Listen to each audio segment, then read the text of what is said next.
In today's episode, we're meeting with LinkedIn guru Daniel Alfron.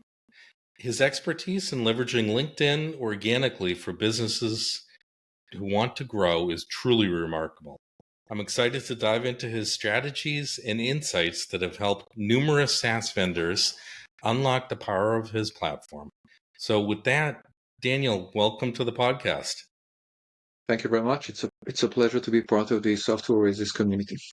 Thank you so much. And, I was hoping, I know a lot of different executives that are listening to the podcast, or even small business owners are, using LinkedIn and maybe have a LinkedIn profile set up, but may not have things quite optimized. So I was hoping maybe you could start out by giving us a little bit of your backstory and journey to where you are today.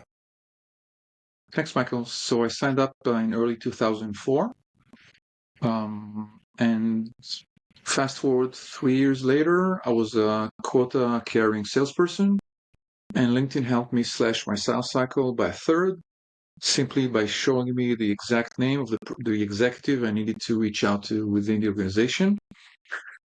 And then I really liked it, and I started to see what's under the hood. And friends, SMB owners, asked me to train their staff. And at one point, I just decided to specialize. And LinkedIn has over 1 billion members. And since we started this conversation, hundreds of sign up every second. 3 people sign up. Sure. That's crazy.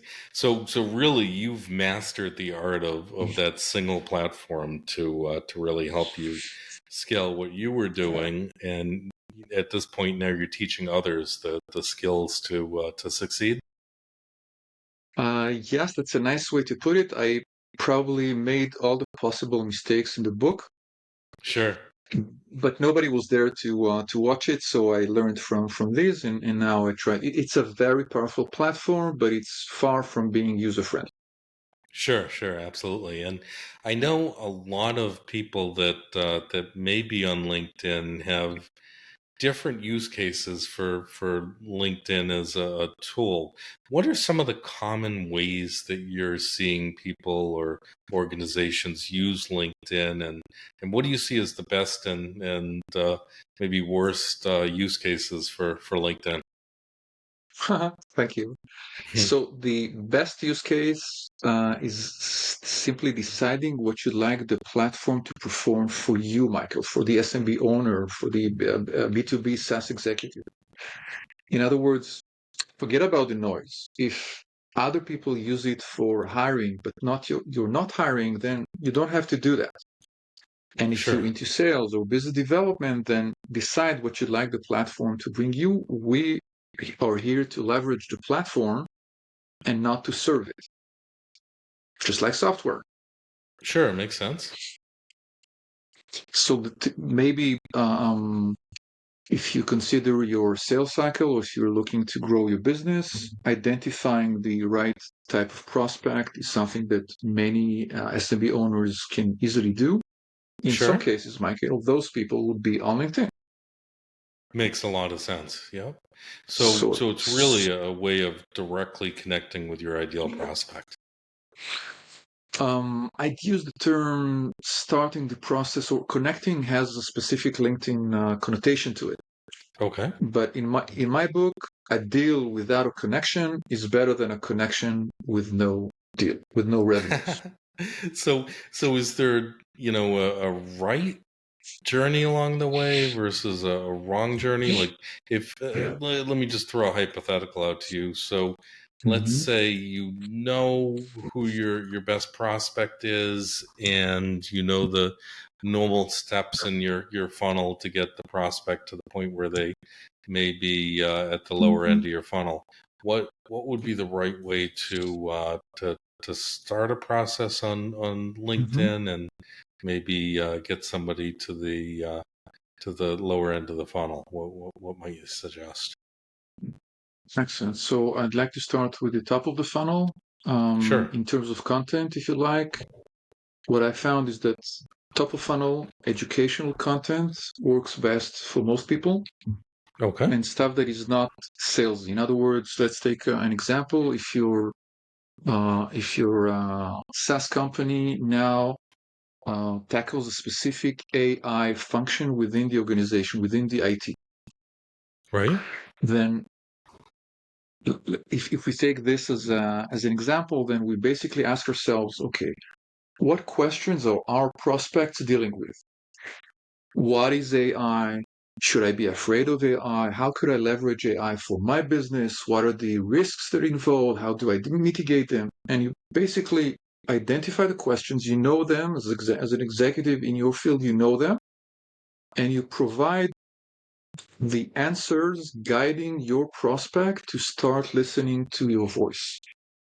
And you Right. show them, you basically help them take like a baby step from point A to point B. Makes And now sense. that they say, wow, that's good, now they're ready to understand that there's a whole C and D down the road. And that would be through strategy call or gated content or something else. So you provide value initially and you try to show them what the next logical step could be. Makes a lot of sense. And for companies that are, using the platform in other ways, what are some other typical use cases that you might see? Hiring for hypergrowth companies is a major issue. Finding talent can take a lot of time, can take a lot of resources from top management. And here, a simple suggestion would be to try and leverage actually your team, to speak with your team, because every one of your team members has a different network. And Sure. before you go and you pay for LinkedIn jobs, you ask them or you check with them, because if they refer candidates to you, then they would go through the psychological process of thinking, okay, would that person be a good match for Michael's company? Right. And if they think it could be a good match, then it's worth looking at their application and helping and starting the process with them. And I guess a big question on a lot of people's minds, we actually took a little bit of a survey of some of our listeners before the episode. Um, I guess one question that a lot of people were wondering is, and maybe you can give us a few tips. How does one cut through the clutter on LinkedIn? Because obviously the platform, you mentioned, I think, did you say 1 billion users on the platform at this point? And many Yes, more most of joining them human. every second. Yeah, yeah, most human, yeah. And for someone that's genuinely trying to use the platform in an effective way, what are some tips that you've seen effective in terms of cutting through the clutter? The simplest tip is connecting with people you know well. Okay. And it's something that many executives, when they join the LinkedIn platform, if you like, usually they start this way. But at one point, they keep hearing that they need to grow their network, and then they start accepting invitations from people they may have met in a meetup, but not really remember. And then it becomes something that's more blurry. And if you keep your network to people you know well, you will never have spammy messages. No one will try to sell you anything, because these are people you actually worked with. This is the road less taken, if you like. It's not very difficult. But most people, you basically have to ask yourself, if I had to make a choice in 3 years' time, would I like to be the most connected or the best connected? I could elaborate on that later if you'd like. Sure. No, that makes a lot of sense. So really starting with a genuine relationship in the offline world, shall you say, maybe someone that you met at a networking group or someone that you met in a different channel, and then just connecting with that person and strengthening that relationship, just using LinkedIn as another channel to communicate versus an initial channel to make that introduction. Absolutely. Your feed will also become more relevant. Because if you started and you were connected with students who went to Babson College with you, or people who worked at Seneca with you, then it would interest you more to read their content versus people you have no relationship with. Sure, that makes a ton of sense. And I'll be honest with you, from um, all of the contacts within my profile are exactly that. People that I have either gone to school with, that I've worked with, that I've met at a networking event, people that maybe were on my podcast. So, a lot of relationships that existed, you know, in some other channel, I guess, and were brought to LinkedIn versus starting from LinkedIn and then moving their way out. So that's really helpful. So maybe I was thinking it might be helpful for some of the listeners if we were to take a look at even my profile, for example, just to give Mm-hmm. people an idea of some top tips for improving their profile, because I think a lot of individuals are really trying to figure out what is the right way to get started with enhancing my profile, and I think that's a great point to start. So, and I can see you're already 2 steps ahead of me. You have that up on the screen, so that's great. And sure, so yeah, maybe Okay, maybe I'll let you just kind of run through that. cool. So the first question I would ask is, who's your ideal reader? Okay, so for software B2B, SaaS, SMB executive, it could be their ideal prospect or their ideal client. In other cases, it could be someone else. But that defining the ideal reader we're interested in is the first step. So, Michael, who would you define as your ideal reader? If you could make one specific category of people who visit your LinkedIn profile, what is your hunch? Sure. Who would you So like to?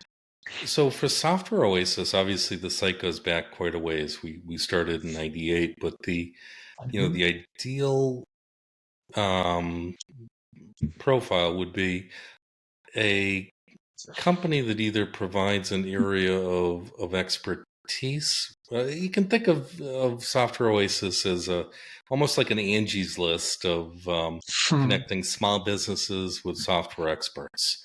So, at a high level, let's say someone needs to find an expert on business process optimization. They could Mm-hmm. come to the site, find one of the top experts in the world on software, that area of expertise. So it would be both sides. It would be finding an expert that might have an interest in being part of the community, or a small business that's looking to take the project that they have and submit it to find an expert that can help with it. Awesome. So let's take that example. So our ideal reader could be a BPO expert or a company that is looking for a business process optimization expert. And Sure. the next question I would ask is, if you could make those people visit your profile, Michael, what action would you like those people to perform after they visit your profile? Sure. No, I think it would be ideal if they can take a look at our experts directory to Mm-hmm. understand a little bit more of how that works. Excellent. So the last and third question would be, are we making it as easy as possible for the business process optimization experts or service providers or clients to understand that they need to check the directory or go to Software Oasis? And one And simple way to do it is to sure. think of our LinkedIn profile as a landing page. Okay. And you've done great work, because when I visit your profile, the first thing I see visually before even reading is the software spotlight, the banner. So uploading a banner can take you 30 seconds. Sure. But it's very important, because if you don't upload a banner, then most people will not stay on your profile, because there are all sorts of crazy new shiny objects moving, and this makes it easier for people to understand that you're in the business of software. This disqualifies people who are not interested in software, but it attracts the one who are interested in software. And Makes then a there's lot the of headline. sense.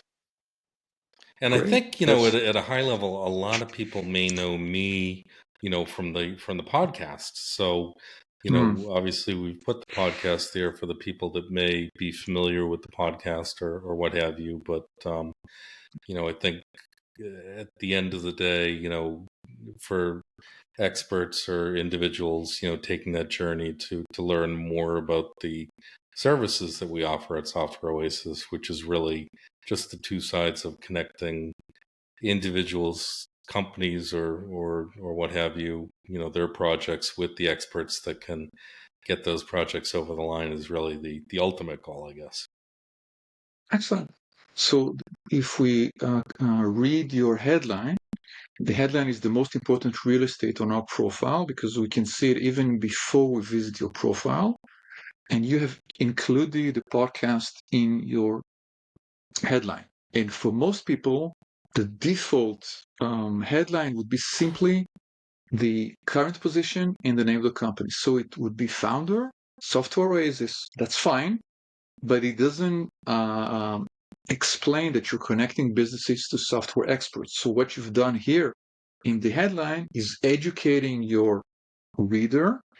And if this is something that is interesting for them, they can also see that you host the podcast that's called Software Spotlight and has over 80 episodes.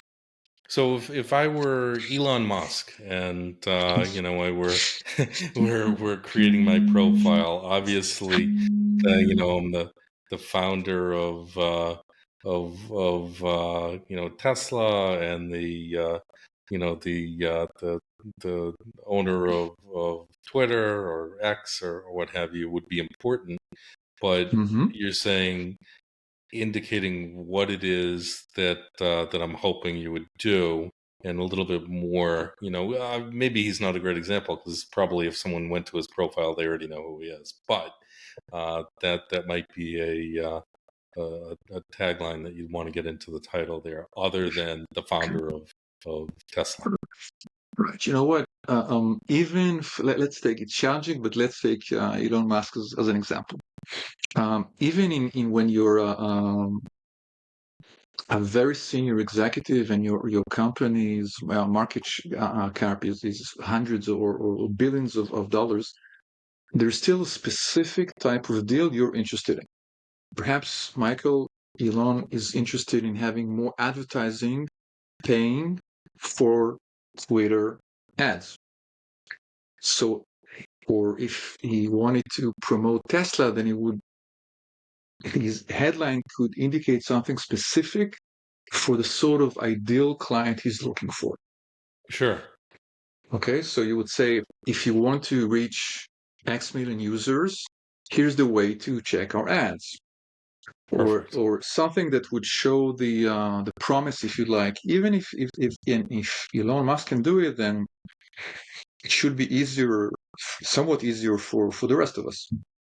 Now, for a profile, obviously, LinkedIn allows you to include a link to your website or wherever you'd like to point Mm-hmm.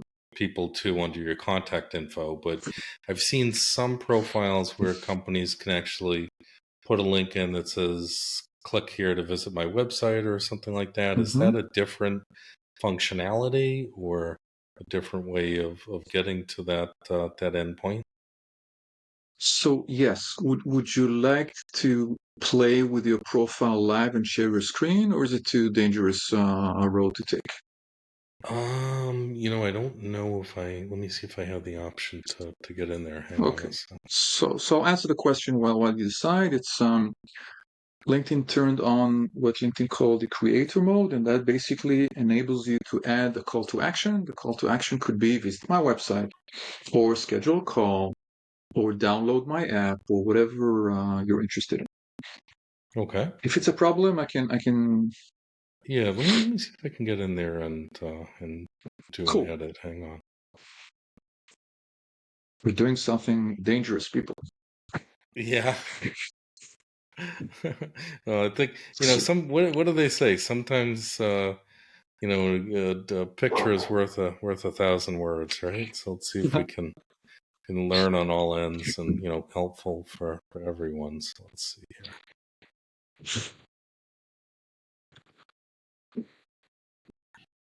Okay, so I'll just recap. The ideal reader is a software expert or company or executive who's interested in the world of software. So, Michael, first Exactly. question. There we are. Okay, so now we're in an editable profile.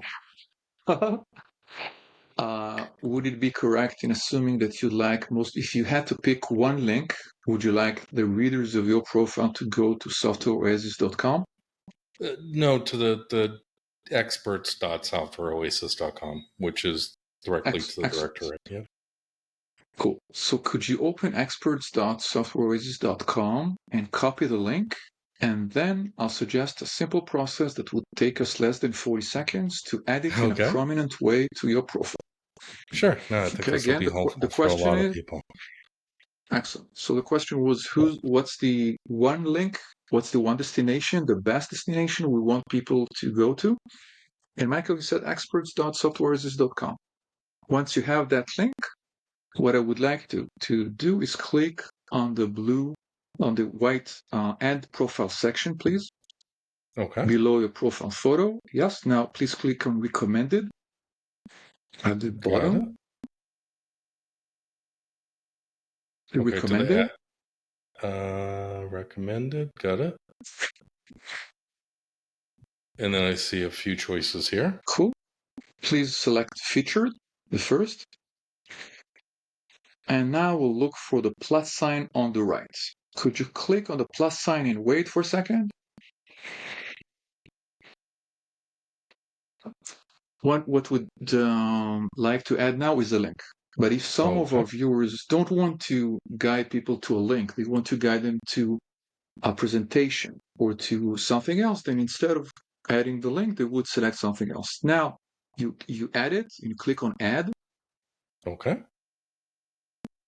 and we wait a couple of seconds. We see that LinkedIn has managed to find the right image. I think it's good. What you could do Yeah. perhaps No, that's good. afterwards, Sure. excellent. What you could do later is add a short description explaining about the directory for people who are less familiar with the system. Okay. All right. Got it. Like anything from 1 to 2 sentences, maybe about the size of the directory. Excellent. Now, what I'm going to do is hijack the screen and I'm going to show you your profile, if you allow me Okay. to. Sure. Go ahead. Let me Cool. stop sharing here. Awesome.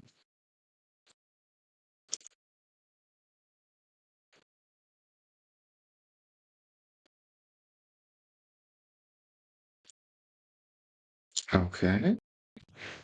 So this is the Michael 1.0.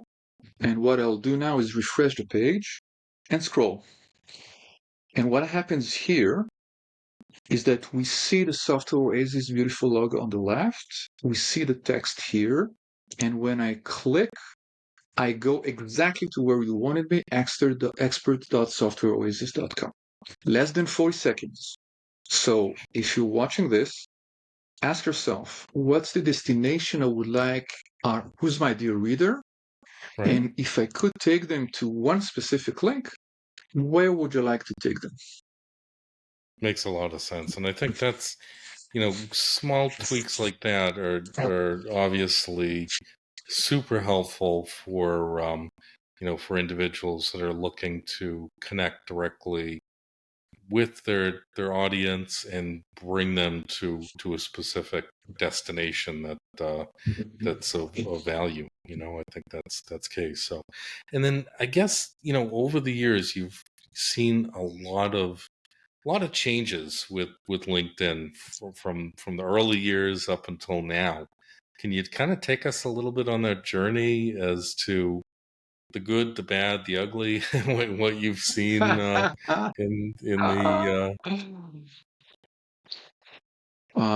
It's been a heck of a ride. LinkedIn has grown by leaps and bounds pretty fast. And mhm. initially, the idea of social was not even easy to explain, and to this day, you don't have to treat LinkedIn as social media because it's the context is usually business or career, Sure. if you like. Okay. Okay, so LinkedIn is unique in the sense that it's the only major platform we know of today where, Michael, you can succeed without sharing anything. Okay. Sharing can help you, but can you try and guess what's the most frequent action that LinkedIn users perform once they log into their account? What is the number one action they perform on the LinkedIn platform? I would think probably search, right? So many people search, and then they visit someone's profile. So visiting other people's profiles Ah, is the number one activity according to LinkedIn statistics. sure. And if you think of it, there's no way you could be a TikTok influencer or a YouTube influencer without uploading videos or reels or images. Right. But on Makes LinkedIn, sense. what's important for a reader is to discover the expert section of your website. And Sure. sure, if you also shared something interesting, they would look at it, but it's secondary. It's not the main reason for most people to visit LinkedIn. So if you have great content and you like to educate your audience, that's perfect. It will bring you faster to results. But you could start very small. So simply look at your profile and make sure it's customer friendly. You don't have to pay LinkedIn for that. You have to make your profile answer the basic questions your prospects have in mind. And at a high level, how have you seen that journey evolve over the years? Because obviously, the way companies are using LinkedIn now versus how they were using it years ago has changed a lot. Obviously, AI didn't exist in the early days, and it does now. Has that Hmm. impacted LinkedIn at all, or what are you saying there? Yeah, there's a lot of like the hype around AI is also visible on LinkedIn. I think what's happened is that changes in the LinkedIn platform used to happen very slowly and Right? very gradually, and the sheer pace has become a lot faster. Lots Sure. of changes, lots of um, features that LinkedIn introduces and discontinues. Like every time I get an email saying our community, our members come first, I know that LinkedIn is going to take away some function that You know we that they're liked. they're trying to soften you up for the blow that's about to come, right? Yeah, so it's become faster, if you like, less serious, less Yeah, professional. Like 10 years ago, you would not see images of food or extreme sports or cats sure. in most people's feeds, and today it's become more frequent, shall we say. Right. No, that makes a lot of sense. And I guess one area that, a lot of companies are, you know, seeing or being inundated with is requests to become part or join Sales Navigator from LinkedIn. Can you Mhm. talk a little bit about Sales Navigator and the best use cases and where people should or shouldn't consider using that for their journey? With pleasure. I may surprise you, but I don't think that SMB owners need to look at Sales Navigator. And I'll try to Okay. explain why. Yeah. Sales Navigator could be a very good solution for Fortune 500 or Fortune 2000 companies. Okay. But if your company employs 2,500 people in Greater Massachusetts, Boston, then your organic way of leveraging the LinkedIn platform is probably to bring you faster results, better ROI, and you don't have to go to Sales Navigator. You have to have three components in place: a profile that speaks for itself, connecting with people you know well, And the last third element that most people are less aware of is simply running an advanced search. Let's go back to the process optimization expert. You can run a search. Would you like to go that dangerous route again? And shall we perform a search, or shall we stay in the? Shall I just explain what I meant? Yeah, just if you want to explain, I think that's fine. Cool. So in the search bar, we would enter a few terms. Hit enter. Please disregard the suggestion that LinkedIn shows because you know what you're looking for, and LinkedIn often does not. Once you do that, you will discover a lower navigation bar. And there you simply click on people. And for the first time, Michael, you will see a number. Say I found 1,200 BPO experts. Now I'm going to narrow the search. First step is to try by location. If I'm based in the West Coast, maybe I'll select California only. If I'm based out of New Jersey, maybe I'll select New England. If I'm in Florida, maybe I'll search for Greater Miami. And instead of 1,200, maybe now I'll have 80 people. 80 people is nice, but it still takes some time to go over them. So the next step would be to simply select the one with whom you share a mutual connection. Okay, instead of 80, you'll find maybe 5. So studying 5 profiles is something that you can do in less than 10 minutes. And imagine, Michael, you find one interesting prospect. Again, we run a simple search, narrow it down by selecting the right location for us, and then selecting the second-degree contacts. In other words, people with whom we share a mutual connection or more. Right. We identify the right prospect for us. So we'll call that person John. You and John have a mutual connection. This is the most important person now. You look at their profile and you try to understand whether they know each other. How could you do that? You simply visit both profiles and you scroll to the experience section and you ask yourself 2 questions.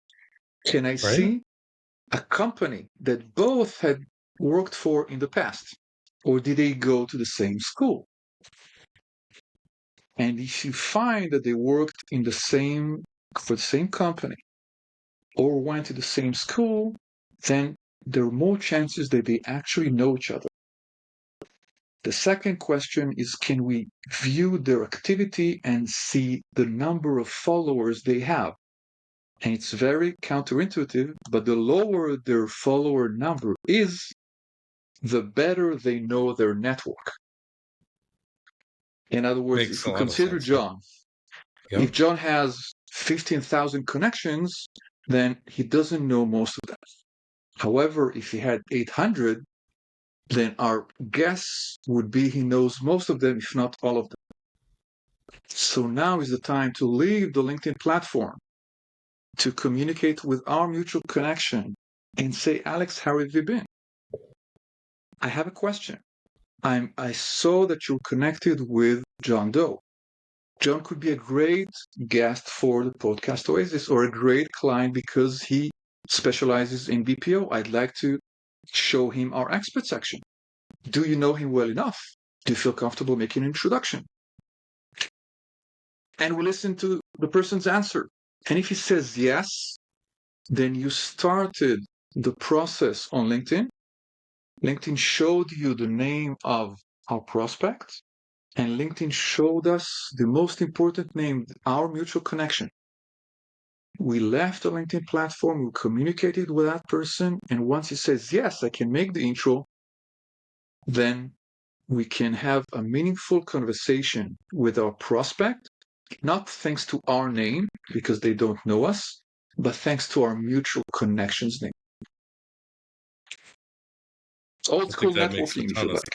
sense. It sounds like a very effective way to use the platform to really grow meaningful relationships rather than I think in some cases like this, less is obviously more. We're really having deeper and more meaningful relationships is something that's going to help organizations and even individuals and companies trying to grow their book of business expand in a very efficient way. So do you see LinkedIn or LinkedIn strategy as an important component to an overall marketing mix, or do many companies in the SMB space, strictly focus on LinkedIn as their main social channel, or would you even consider it a social channel? I guess that's a great question right there, because I know you can obviously publish a lot of content. So. You're right. It's a good question. And the simplest way to answer it is ask yourself what percentage of your ideal clients are on the LinkedIn platform? And there's a very big difference between B2B and B2C. Going back to Elon Musk, Tesla is you will not use LinkedIn generally to look for a car. But if you were looking for a software, an autonomous car security software specialist around Austin, Texas, then there's no other place to go but LinkedIn. So if our B2B buyers or if our stakeholders are on LinkedIn, then it becomes often the first and most important channel, if you like. Makes a lot of sense. Well, I think that was a super deep dive, a little more than I think a lot of our listeners were expecting going into this on LinkedIn and what it's all about. And obviously, for anyone that would like to, have a little bit more of a customized,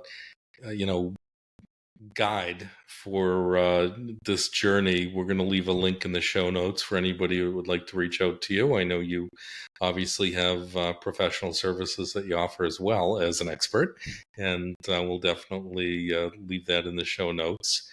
So thank you so much for joining us on the podcast today.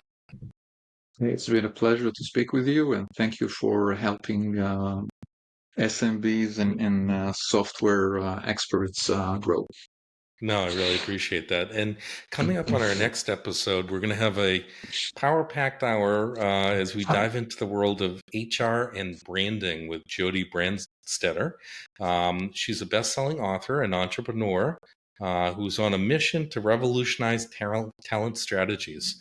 With over 2 decades of experience, Jody brings a wealth of insights on attracting top talent for small and medium-sized businesses, building an irresistible brand, and designing the business of their dreams. So that's coming up on our next episode. Later in the day today at 1 o'clock, we actually have our weekly webinar. So be sure to visit softwareoasis.com and click on the webinar tab to join that webinar. And finally, if you're not signed up for our newsletter, be sure to visit softwareoasis.com and sign up for our weekly newsletter. And once again, Daniel Alfon, LinkedIn expert, thank you for joining us on the Software Spotlight today. Michael, thank you very much. It's been a pleasure to chat with you.